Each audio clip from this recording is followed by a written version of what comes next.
Hello అండి.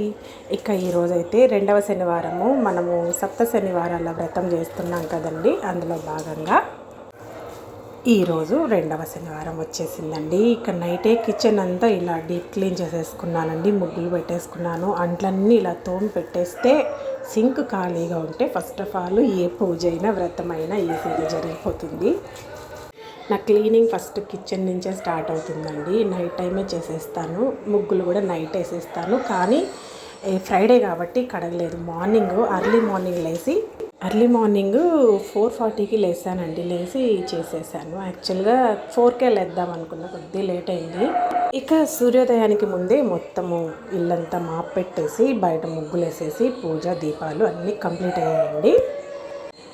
ఇక స్వామివారి డెకరేషన్కి కావాల్సిన ఐటమ్స్ అంతా తీసి పెట్టేశాను. ఇలా మొత్తము పూజ గదంతా డీప్ క్లీన్ చేస్తున్నాను. ప్రతి గురువారం మామూలుగా చేస్తానండి. ఇప్పుడు అది శనివారానికి వాయిదా వేశాను. ఇక ప్రసాదాలు చేస్తున్నాను. పులిహోరకి అన్నం చేశాను. ఇటు సైడ్ పులుసు ఉడకపెడుతున్నాను. పాలు కాంచి పెట్టానండి.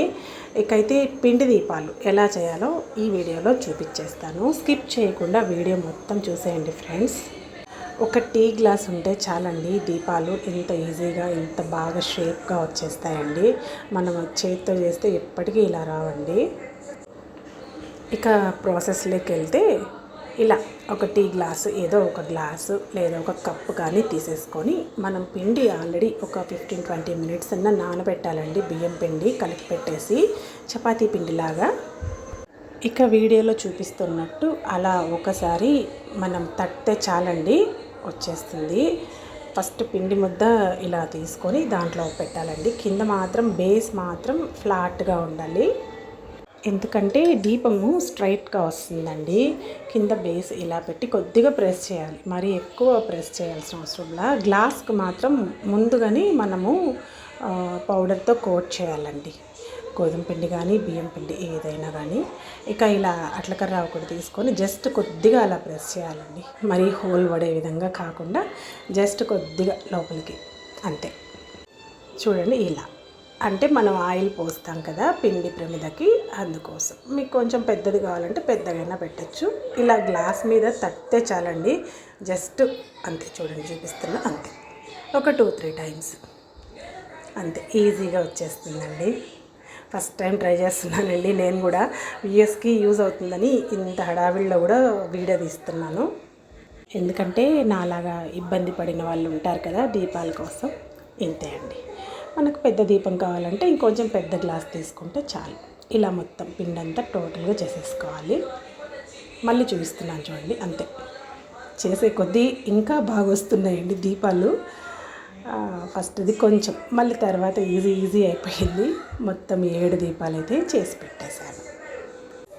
చూడండి ఒకసారి షేప్ ఎంత బాగుందో. నేను చాలా వీడియోస్లో చూశాను, అలా రాదేమో అని అనుకున్నాను.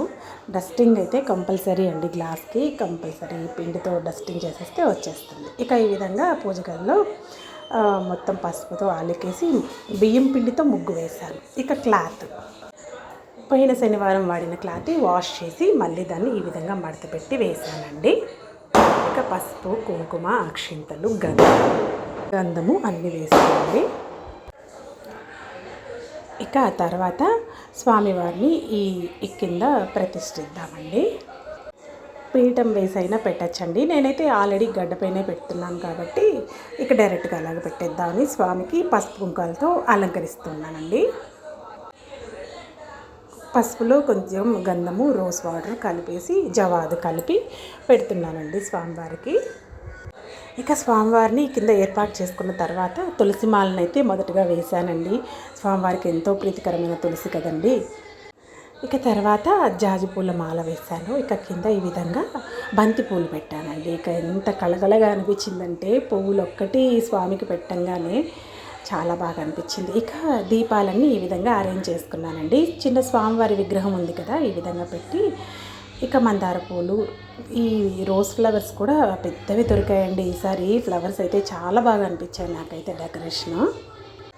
స్వామివారికి చేసే కొద్దీ ఇంకా చేయాలి అని అనిపిస్తూ ఉంటుందండి. అది నాకే కాదు, ఎవరికైనా కూడా ఆ భక్తి విధంగా పూజ చేసే కొద్దీ అలాగే అనిపిస్తుంటుంది. ఇక నైవేద్యంగా ఒక 4 రకాల పండ్లు సమర్పించానండి.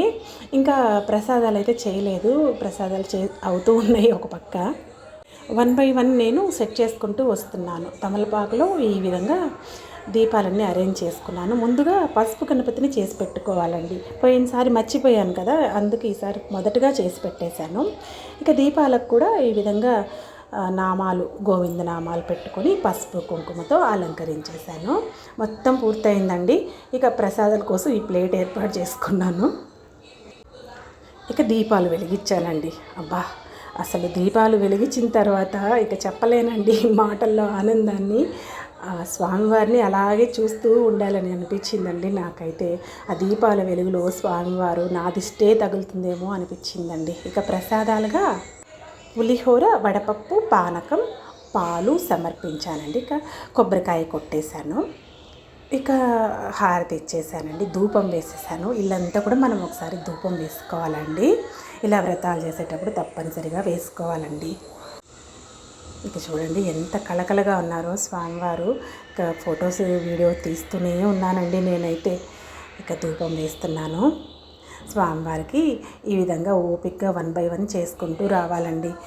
భక్తి, శ్రద్ధ అన్నీ ఉంటే మనకు ఓపిక దానంతటా అదే వచ్చేస్తుందండి. ఇక నా పూజ అయితే ఈరోజు కంప్లీట్ అయిపోయిందండి, ఎటువంటి లోటు లేకుండా. ఇక లైట్ ఆఫ్ చేసి తీస్తున్నానండి. అయినా కూడా ఆ వెలుతురు చూడండి ఎంత బాగుందో. లైటింగ్ ఫుల్ ఆ లైట్స్ లాగా అనిపిస్తుంది. 7 దీపాలు, శంకుచక్రనామ దీపాలు మొత్తం 9 పెట్టానండి. ఇక సాయంత్రం కూడా ఇలాగే దీపాలు పెట్టుకోవాలండి. ఇదండి ఇవాల్టి 2వ శనివారం పూజ 7 శనివారాల్లో. ఇలాంటి మరిన్ని వీడియోస్ కోసం నా ఛానల్ని సబ్స్క్రైబ్ చేసుకోండి. Thank you.